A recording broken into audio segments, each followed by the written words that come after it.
जितने भी संसार में मत, मजहब, धर्म, पंथ जो बने हैं, यह सभी हमारे ऋषि मुनियों ने, देवी देवताओं ने, भगवान पैगंबरों ने, सबने समाज कल्याण के लिए बनाया है। अपने अपने विचारों को समाज कल्याण के लिए उन्होंने अपने जीवन को दांव पे लगा दिया। परंतु क्या हमारा समाज, विश्व ने धर्म को समझ पाया है? धर्म की मीनिंग क्या है, धर्म को समझ पाया है? धर्म का अर्थ होता है स्वधर्म में जीना और पराये व्यक्ति के धर्म को कभी अतिक्रमण नहीं करना। परेशान कोई ना हो। धर्म का सात्विक अर्थ है कि हमारे मन, वाणी, कर्म और आचरण से किसी को दुख न हो, किसी को परेशानी न हो, बल्कि हम स्वयं किसी दूसरों के परेशानी का समाधान बन सके। यही तो मानवता का धर्म है, यही इंसानियत का धर्म है। परंतु सबको लगा है मेरा धर्म बड़ा, मेरा धर्म बड़ा। अरे किसी गुरु ने अपने को बड़ा नहीं कहा। वह तो व्यथित होकर के जब समाज में व्यभिचार, अत्याचार, बलात्कार, भ्रष्टाचार बढ़ता हुआ देखते हैं, तब कोई गुरु अवतरित होता है और वह गुरु उस भ्रष्टाचार, बलात्कार और अत्याचार, व्यभिचार के खिलाफ लड़ता है, जिसमें उसने अपने प्राण को भी गंवा दिया, अपने परिवार को भी गंवा दिया।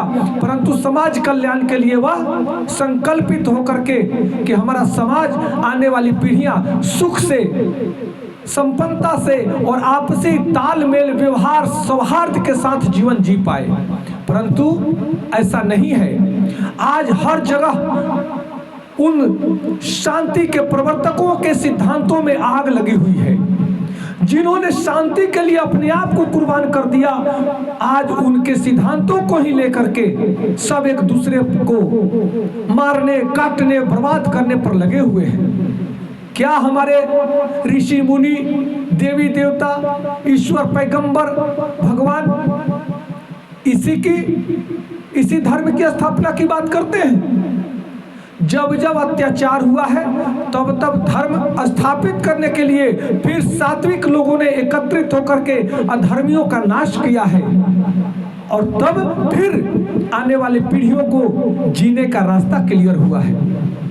इसलिए हम लोगों को अपने धर्म को, सब लोग जिसमें भी हैं, स्वामी विवेकानंद जी कहते हैं कि अपना मत, पंथ, मजहब और धर्म को मत छोड़ो, मत त्यागो, परंतु तुम अपने मत, पंथ, मजहब और धर्म में ईमानदारी से जीना सीख लो। किसी धर्म के पैगंबर, ईश्वर, अल्लाह, भगवान, देवी देवता या ऋषि मुनि या सदगुरु कभी नहीं कहा है कि किसी और के मत, पंथ, मजहब और धर्म के लोगों को परेशान करो।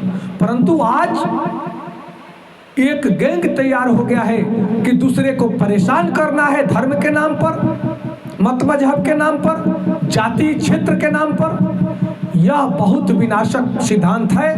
इसको जितना जल्दी अगर मनुष्य समझ जाता है और आपसी सौहार्द के साथ जीना सीख जाता है, समझ जाता है, तभी तो कल्याण सबका होना है, तभी उसका भी कल्याण होना है, उसके परिवार का भी कल्याण होना है और सारे समाज का कल्याण होना है। इसलिए हम सबसे यही आग्रह करते हैं कि हम सब लोग एक वसुधैव कुटुंबकम, अर्थात संपूर्ण वसुधा हमारे परिवार है, हमारा संबंधी है। इस भाव से अगर हम चले, मित्र भाव से चले, तो कहीं कोई भेद नहीं है और न कहीं पूजा इबादत में कोई परेशानी भी नहीं है। नमस्कार, धन्यवाद।